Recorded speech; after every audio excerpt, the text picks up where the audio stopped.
But what about plasticity? Can that be enhanced?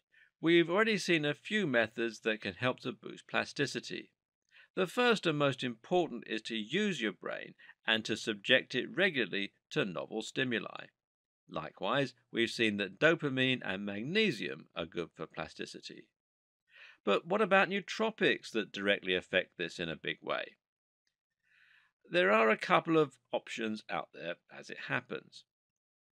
The first nootropic that can boost plasticity is lion's mane, and this is a nootropic that acts directly on BDNF to increase the likelihood of new connections being formed, and which increases when we're presented with novel stimuli.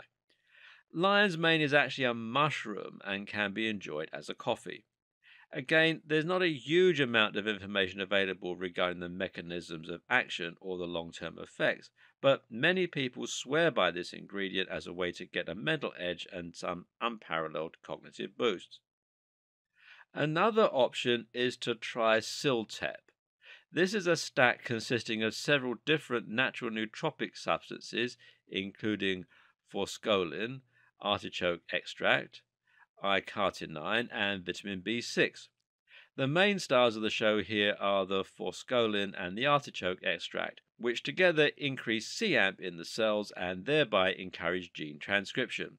Suffice to say that it's supposed to improve long-term potentiation, in other words, myelination, specifically, and some people find it effective without side effects, including the author Tim Ferriss.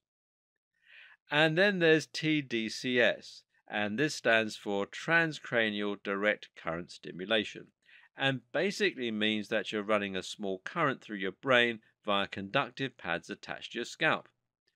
The idea of TDCS is not to cause your brain cells to fire, as there's not enough electricity being delivered to the brain for that.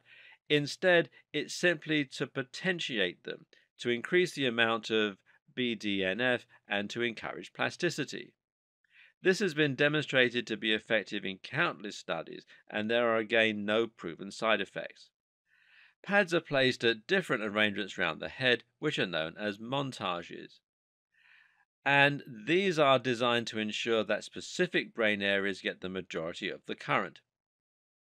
This then changes the effect of the TDCS. Some montages make people more alert and focused, while others can boost the mood or improve sleep. What's particularly interesting is that the effects seem to last about 30 minutes following use. Just as with stronger nootropics, though, it's important to exercise a little common sense here and to realize that there's no such thing as a biological free lunch. Apart from anything else, it's very hard to know precisely the area of the brain you're stimulating just by looking at a drawing of the scalp.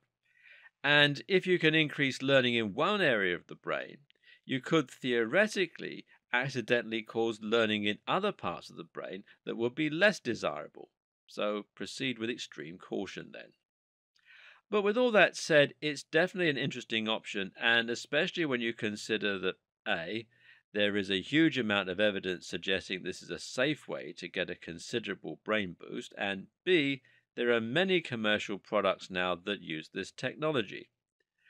The Focus headset, for example, is a product designed to boost performance in computer games and can already be purchased online.